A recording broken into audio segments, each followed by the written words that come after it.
All right, welcome back to Women's Strength and Bodybuilding, where we highlight beautiful and talented women who compete.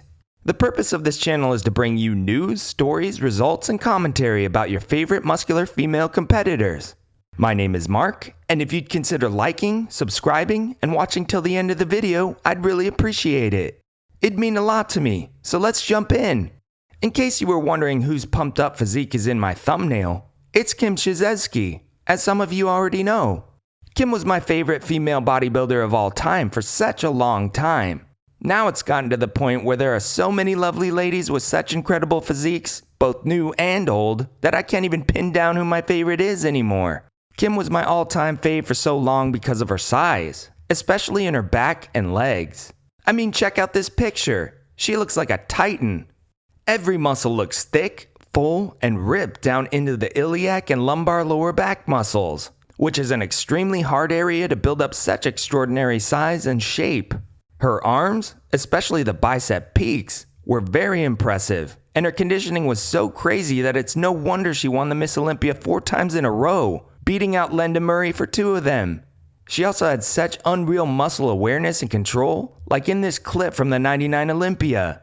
It's almost like she looks down at her legs, decides which muscle she wants to flex, then flexes it, making the rest of her thighs look absolutely massive.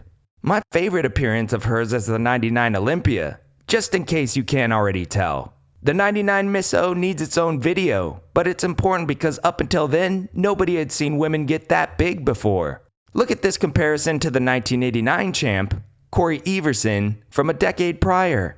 The 1999 Miss Olympia had absolutely huge competitors like Kim Chizevsky at 5'8" and 165 pounds, and that is a very big lady. And don't even get me started on Lessa Lewis, coming in at 5'10" and a massive 193 pounds. She was definitely discriminated against for being too big. That's not cool, but I love the way she handled it though. She just brushed it off. So the size of the women in the '99 Olympia was unprecedented, and it wasn't very well received by most anyone. If you take a look at the crowd's reaction to Bev Francis in the 1991 Olympia, her routine was met with some intense cheering and applause. Just look at this.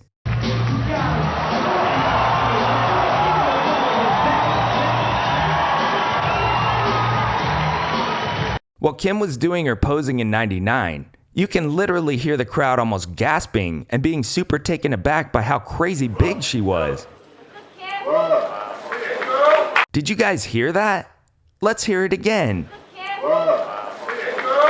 If I was there, I would have been cheering her on the loudest.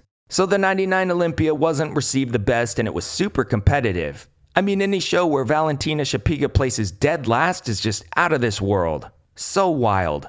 You throw in other competitors like a young Yaxini or a Ken, Gail Mower, and Brenda Raganat?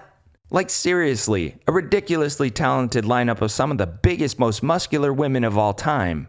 Another point I want to touch on is that Kim's conquest to beat Linda Murray and win the Olympia is extremely reminiscent to another story in the men's divisions.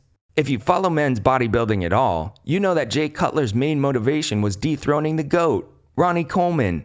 There are documentaries out now about their rivalry, and in the end, Jay ended up beating Ronnie 1 time, but he was super upset about it because supposedly Ronnie wasn't at his peak. So Jay felt cheated. Jay went on to win 4 Mr. Olympia titles in total, and Ronnie won 8. Same with Linda and Kim. Kim had that underdog mentality, that burning desire to be the best, which was very similar to Jay. But don't take my word for it. Let's listen to this clip of her from the '97 Olympia. I have always been a fighter, and I've always been someone who has always been very, very competitive. And once I win something, you know, I'm not the type of person to slack off and just rest on my laurels and think, oh, well, you know, I've got it in the bag. I want this so bad. I don't want to get it taken away. So, you know, that's why the improvements came around, and that's why I've trained even harder this year. I love her voice. Kim has 4 Olympia victories, and Linda has 8. Though Kim ended up beating Linda twice instead of just once, like in the case of Cutler versus Coleman. You know what though? You don't see any documentaries about this rivalry between these 2 legendary ladies that happened almost 10 years prior in the women's division. So Kim had quite the career. And like so many other women who discovered bodybuilding, she was extremely active in other sports like volleyball, basketball, and cheerleading. So let's get right into her contest history, shall we? In 1989, she took second at the Tri-State, first at the Illinois, and second at the Central. In 1990, she took first at the Tri-State, first at the Southern Illinois, first at the Illinois, and first at the Central. In 91, she won first in overall at the Continental and the Midwest Grand Prix. In 92, she won first in overall at Junior Nationals and first at the North American. In 93, she won the Miss International and placed 5th at the Olympia.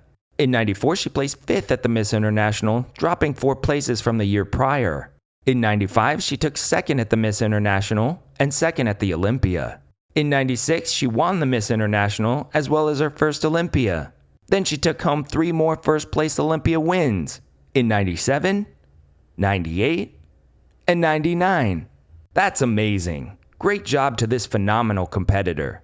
Fun fact, she was the first competitor to win the Miss International and the Miss Olympia in the same year in 1996. She retired from bodybuilding in 1999 and was inducted into the IFBB Hall of Fame around a decade after that. Kim re-emerged a few years after retirement to compete in fitness and figure. She was also on Geraldo back in '95, if you know who that is.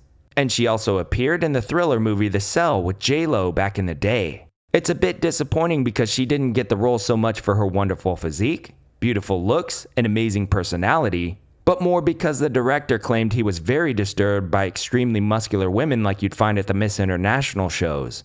But all in all, I think it's a huge success to have a woman of her size on the silver screen. So yeah, that's Kim Chizevsky in a nutshell. She ended up marrying Chad Nichols, who originally got her into bodybuilding. They have 2 sons and live in Missouri. And wherever she is now, I hope she's doing great and having fun. If you made it this far, thanks so much for watching to the end. Please leave a like and a comment if you remember Kim. Which competition of hers was your favorite? And don't forget to subscribe for more great women's strength and bodybuilding content.